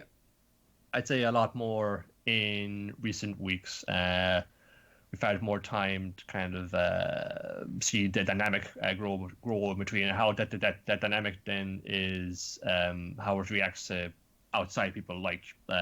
Your Jimmy Olsen type dude who was harassing them a few episodes ago, but also as well like how their teamwork was kind of starting to solidify and they're trying to kind of like able to preempt each other's thoughts and actions and know where to go support, which is why the other 2 knew to come towards Nodoka to help her out with her particular giant monster. And as well like how they support each other in their daily life, just looking out for each other, cheering on Chiyu in the last episode a few weeks ago, we're just trying to nail it at the track meet for the high jump. Just how it's reinforced in their civilian lives and in their Precure lives. Yep, I'm obviously sticking around for more. It's come a very positive little bright spot in my Sunday afternoon viewing. And next we've got One Piece, episode 927, Pandemonium, the monster snake Orochi, in which people are murmuring at the court that Orochi is a big old scaredy cat because he believes a prophecy that Toki, the wife of Odin, made 20 years ago, that there would be a rebellion against him this very year. Yeah, everyone's kind of laughing because it's like, dude, we killed all those guys. It's fine. Everything's fine. We never found the bodies. No, and their leader, Kiramager, is very smart. He's a very smart man. Cunning, most cunning of all. I can't. That is such what echoes of the comic. Yep, he's the smartest guy in town. Yeah, and he's like picking on Kiyoshiro. We also get some stuff with Chopper and Momo and Tama and Kiku as they find this very large woman washed up on the shore who's very, very hungry. Don't say her name. Also, if she's hungry, I would have still ran, honestly. And Chopper pulls out the sword. It's like, I'm going to kill this. I'm going to kill this mama. I'm going to take her out right now when she's vulnerable. It's like, Chopper, you've an oath to preserve all life. Nah, it's Big Mom. But she's lost her memory, so they call her Olin, and they have to make Tama and promise not to say Big Mom in case it restores her memory. Yeah, I did like the way the kid was like, "That's not what you called her earlier," and Chopper's like, "Shut up." And Otoku hears them saying bad things about him, and it sets her off laughing.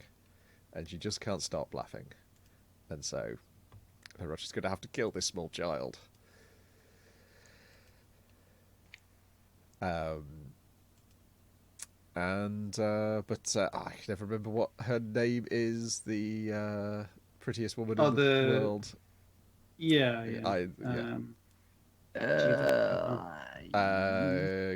Kamurasaki. Kamurasaki. God. Yeah, because no one else will stand up for the kid. She gets in the way and is like, it's unbecoming of a shogun to act in such manners in that kind of way. You know, you should be able to fucking take a joke kind of thing. You're acting very childish. Then we get to see his devil fruit in action out of a silhouette. His snake fruit, mythical Zoan type, model Yamato no Orochi. I was wondering were all his heads going to look the same, but it's clear which is his main head. Yes, I guess it's got a little crown on it for a start, but it's also a different color. Yeah, that's the giveaway. That's the one that turned in from his regular head. But she shows no fear,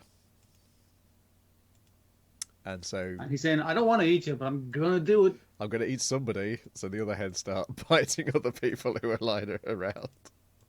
Yeah. The ninjas are chasing after Robin. Robin runs off with Otoku, doesn't she? She's trying to save her because she remembers her from earlier. Also because it's a kid. Like ninjas get scared. Brooke is chasing around. Yes. Yeah, he's chasing them around in a Scooby-Doo type situation. And it ends with Kiyoshiro getting very excited about the chaos that's happening. Delighted in the pandemonium. Yes. And going for his sword. What could happen next? Well, we all know because we read the comic, but... yeah. Looking at this, like, it changes the context so fucking much, and I think I'm getting a lot of enjoyment from the show because of that. Yeah, I mean, there's like there wasn't much to this episode, but like it was kind of like, oh, okay, I've kind of seen why this character is doing that and why they said this thing, that kind of thing. There's lots of like glaring, narrowing of eyes and little comments being dropped, and once you like are abreast of the developments from later on. It's like, oh yes, I see. And it's interesting even seeing Robin like listening to the chat happening and going like trying to piece it together, and it's like, yeah, she doesn't have a full fucking idea of it, and it changes context, and it's really quite fun to see. But at the time in the manga, though, it was also like, oh, these are clues. These are suspicious things people are saying. People are behaving in a suspicious manner that you wouldn't necessarily. They do like the jibes Kiyashira's getting in. It looks like next week we get some pretty nice animation of Kiyashira. I see that the Straw Hat crew are telling you how to stay indoors and wash your hands and be a good boy on Twitter. If they're staying out in the seas, they're not going to be docking at any ports for the foreseeable future. They'll keep themselves out in the waves for your own safety. Besides, fighting evil pirates and so forth. But yeah, I think the worst bit when you know what's coming later is Otako not able to stop laughing. Fucking yeah, because in this thing there's like tears in her eyes, which you assume are for laughter, but I assume are for entirely fucking different reasons. Yes. But yes, we're a long way off from this week's chapter, which actually got tears in my eyes. I was really surprised that it did, and I think it was just that 2 pages leading up where it was like, oh no, you've done it again. How long has it been since he was in the comic? Because I was trying to figure it out. I was like, it's years, right? It's been even longer since we've had every single member of the Straw Hats together. Yes, that's true. And them all reacting to it was definitely part of it, for sure. Because they're reacting to the last member, or at the very least, the latest member. Yeah, probably the last member. Either the last or the penultimate, depending on how Luffy's counting 10. That's true. Yeah. Even then, like the last time we saw him, just left on the hook a little bit as to his fate. It's like, well, is he going to be all right? But I'm sure he'll tell us all about it in chapters to come. Yes. Lots of people arguing is like, oh no, he totally killed him off screen. It's like, my fucking hole, he killed him off screen. I feel like he's done that like to one character ever. Yeah. Well, even like like Pal the Falcon all the way back in Alabasta. Exactly. The guy flew up into the sky with a bomb, blew himself up. You see him later in like a front cover page. He's chilling out in the hot springs with the rest of the lads. He's grand. He's all scared up, but he got better. He's fine. Dear. What are you talking about? All the revolutionary generals died at the. It's the Reverie. Didn't you read the news? Yeah, sure they did. And now it feels weird not to have a Kitaro, but there you go. Yeah, it's a bit odd. It's a bit odd, but I guess we're ending on One Piece until One Piece gets too long in an episode again. But currently... That and better stuff comes along, of course. Yeah, that is true. Well, so didn't watch Digimon, didn't watch Tower of God. Those are the only two things. And... I did watch Digimon. Oh, tell us about it then. Was it Digimon? No. Yeah. Did you watch it? No, I'm there with you. Okay. It's a reboot. It is a reboot. I was like, are they going to do any kind of sequel stuff? I was like, no, they're going to change the order of some things, because I was like, the first thing is they're in that apartment building where I think like one of the movies happened. Well, it's like a more prequel movie or something. It's usually more starting out with like the Our War Game film. It's like explicitly, yeah. Where there was like a cybernetic attack and it's affecting all countries over the world, in Tokyo. So that's how Taichi and Izumi. It's easy. I want to easy and it still works. Just for the kind of me, they're prepared to go to the summer camp, because they're packing up and that, but it's going to go on a different track altogether. I feel like, but Amy for the first time, it seems like it. Like, hey, I'm a kid who's into computers. Hey, come on in, tell me how computers work. It's like, oh yes, I've been finding these kind of weird things, something strange happening downtown with like someone hacking into the traffic lights and it's causing kind of accidents. And it's like the circle line is the trains aren't stopping and they're worried like it's going to hit one of the trains that kind of cross the same rails, and he's like, but my little kid sister is coming home on the train. Oh my god. So he goes to sort it out himself. And the bravery he displays on trying to do it himself allows him to jump into the digital world and meet Agumon, who already knows his name. Sorry, is he Agumon at the start? He's not Agumon. It's like a little like I forgot what the smaller kind of like called. Little blob with rabbit ears. And yeah. It turns out Agumon, and he's just like, all these viruses are attacking the network and they're causing all these accidents. We gotta blow them up, and he blows them up. He starts beating the crap out of them. He's got the little digital device thing, and the other guy has Izzy has another one, and but he's he doesn't have a Digimon. He's just like watching him from his tablet and going like directing him. He's helping too, I guess. I don't see how. It seems to be the dinosaur blowing up the viruses with fire breath is what's doing it, but okay. Yeah. I can see like in a digital world like a little like whatchamacallit gizmo like you here as well, and when it appeared it made my tablet like super cool. It's got these fucking things installed in it now. It's great.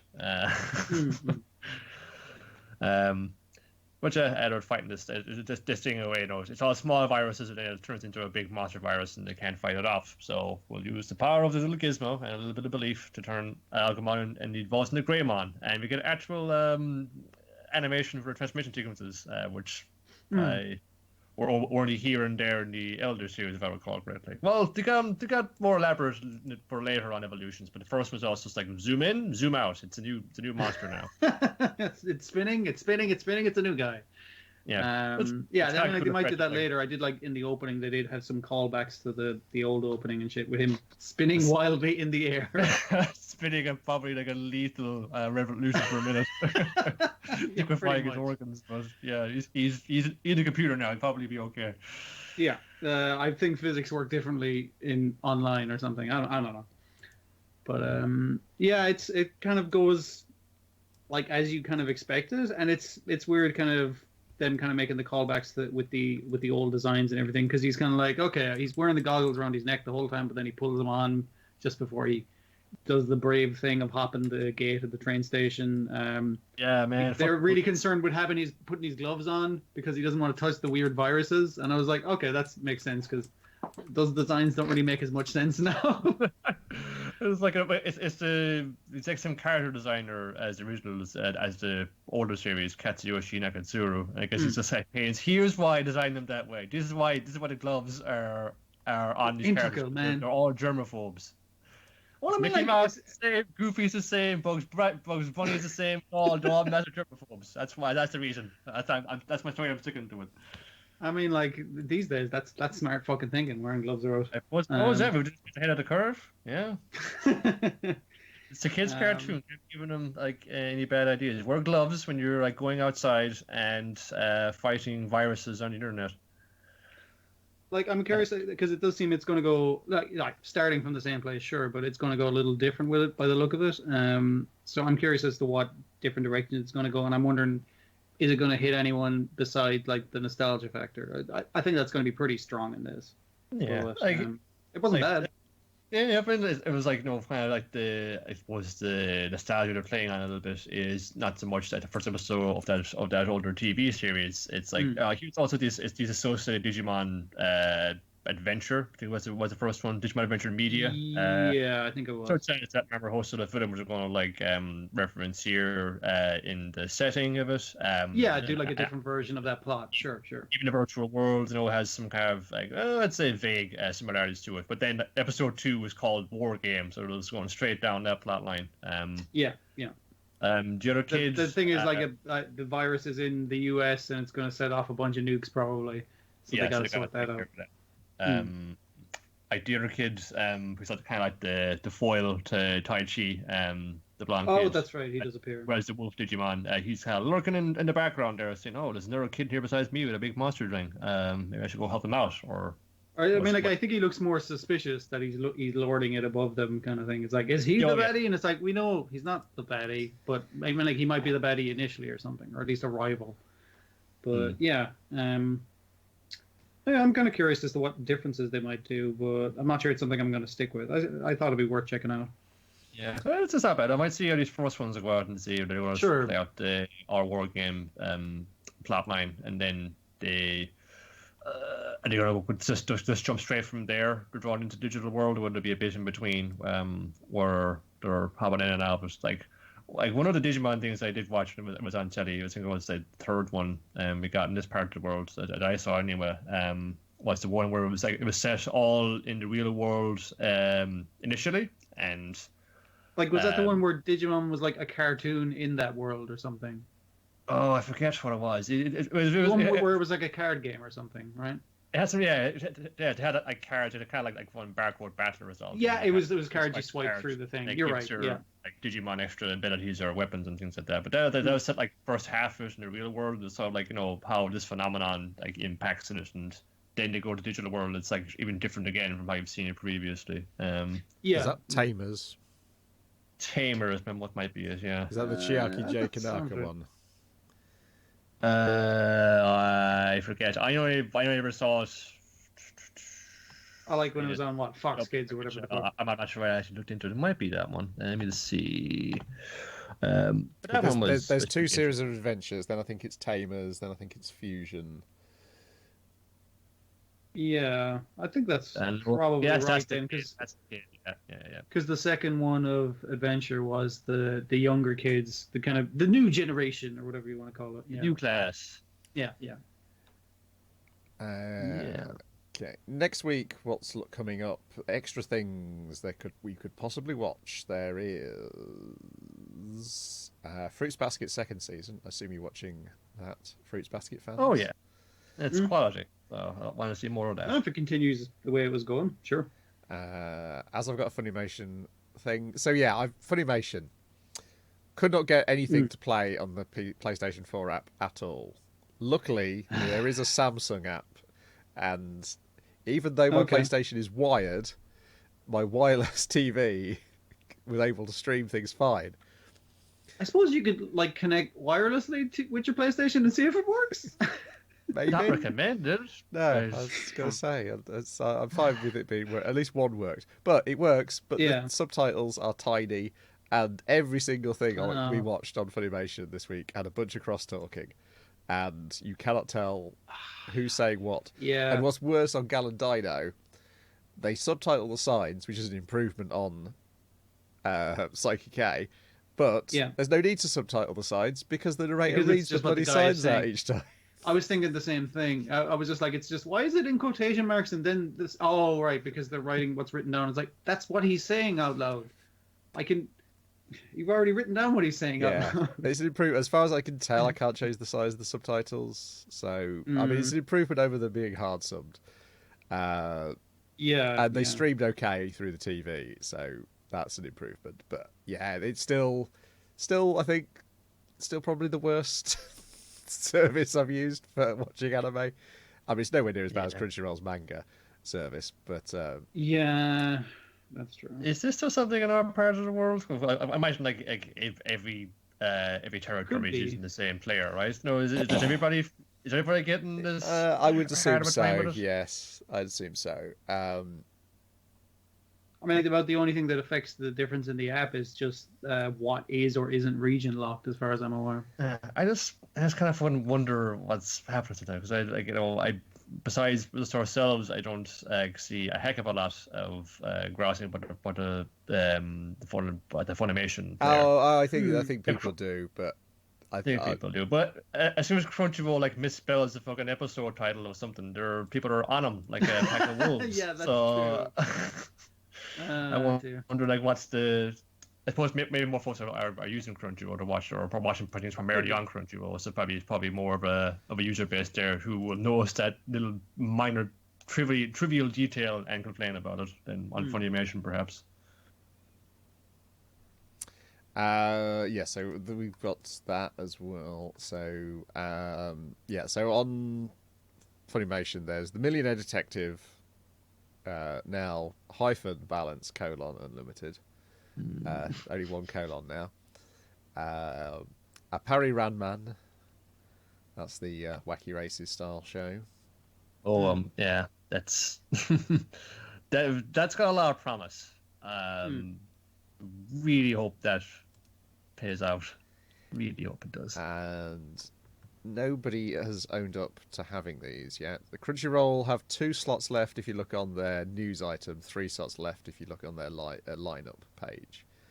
So still to be announced, which I would assume this would have been up today because it aired today, but maybe I don't know if there was there was a gap on the previous, but not that we're going to watch it. But this may be one of the slots. Is Meow Meow Japanese History, 5th season.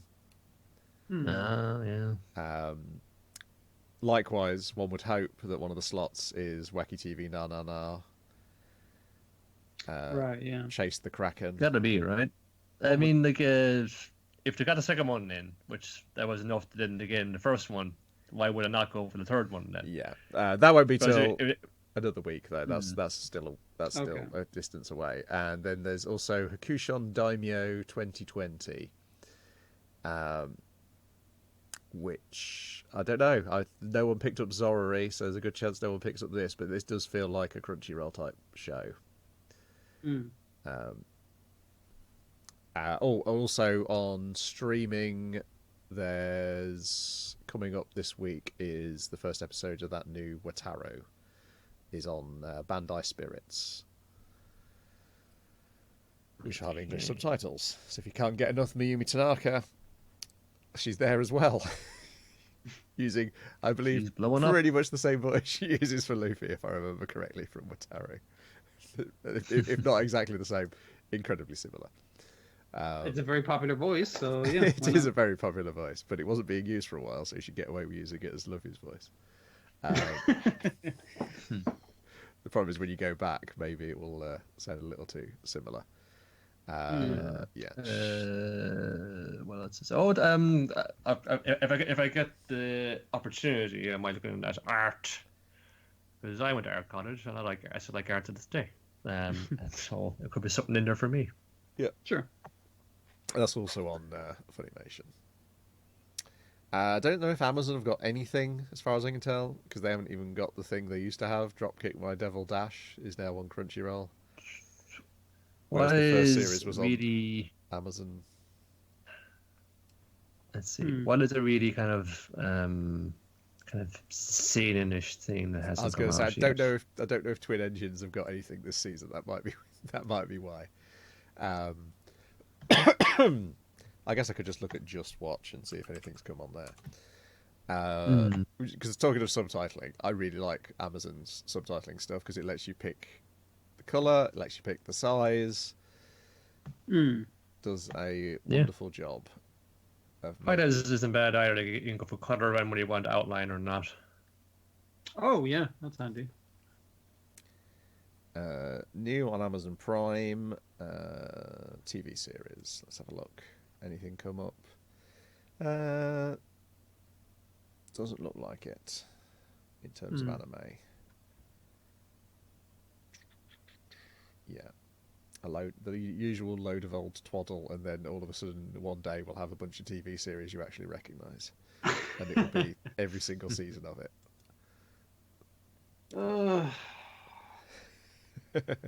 And then it'll go back to being, I don't know what this is. Yeah, so still plenty to watch. I think Zorori is the thing missing that I'm most annoyed that's missing, because that did look really good. Yeah. I was wondering, was I just like not finding it, or was I spelling it wrong? And then, when you said it hadn't been picked up. I was like, oh, okay, fair enough.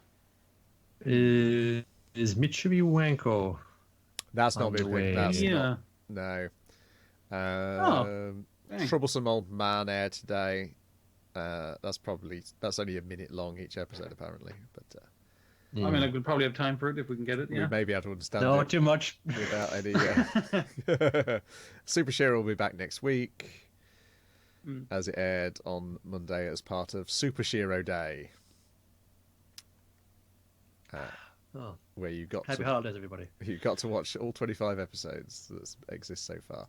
And I guess the other one we're looking out for is Bisato Olympia Klykos, which did have English subtitles on its trailer.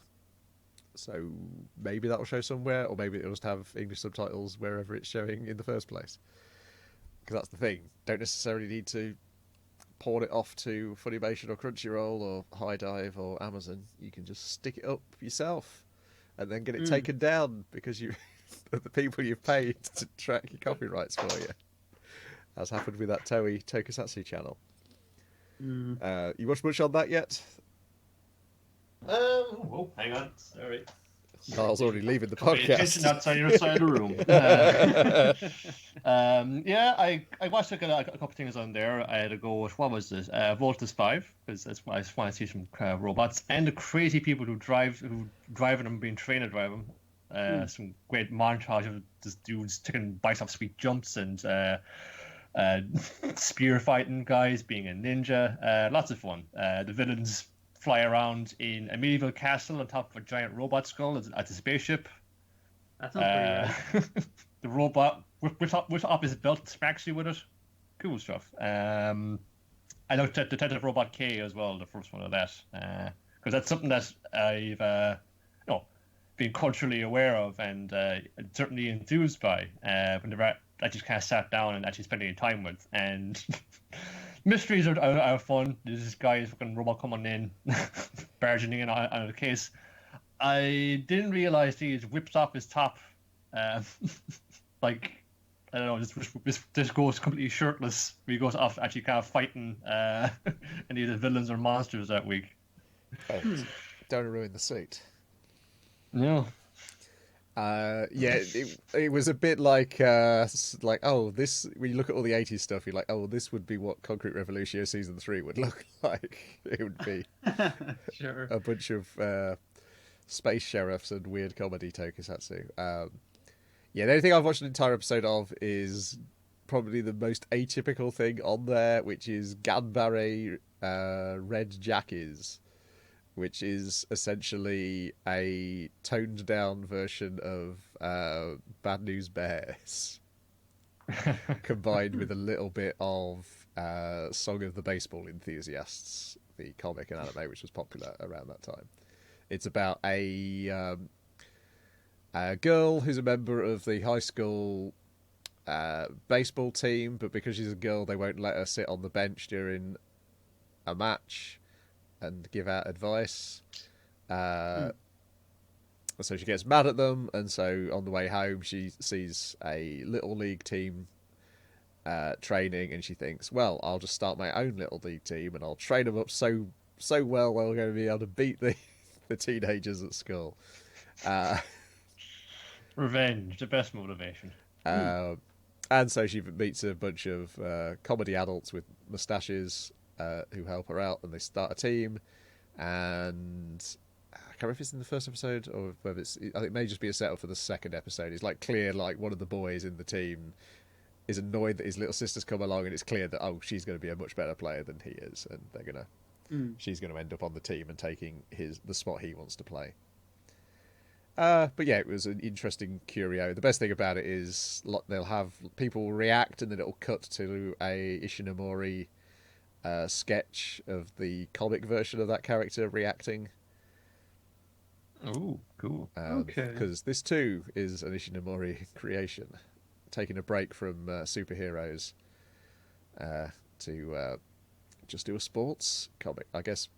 Yeah, I guess there was that, and there was Dokuben and Song of the Baseball Enthusiast, which were by the same author, but both of them were getting anime around the same time and doing great business. And then, of course, you're starting to bring... I think, was it Star of the Giants 2 was probably around that time or about to happen. So I guess there was like a sports manga boom then as well.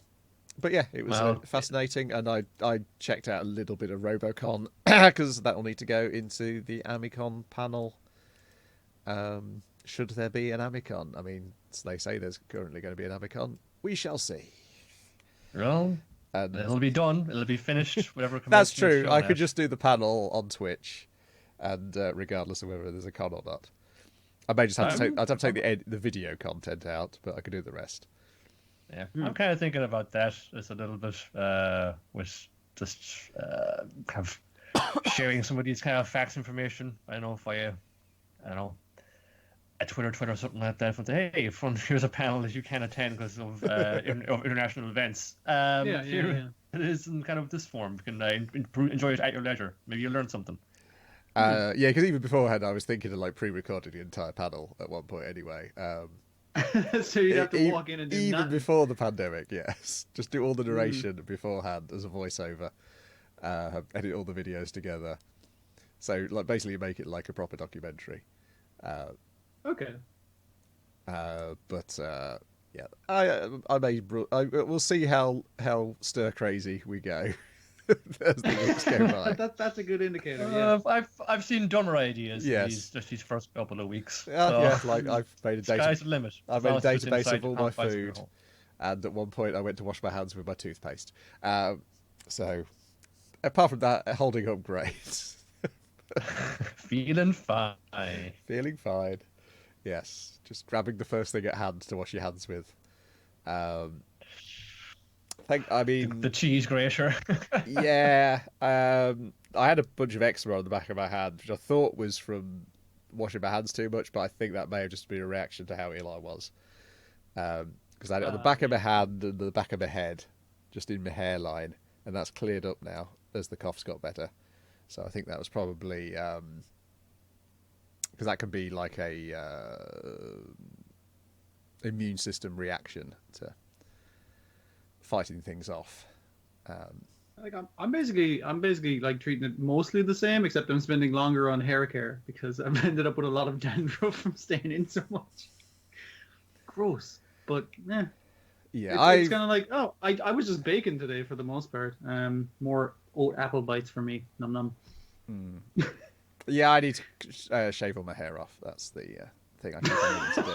Because are you gone crazy?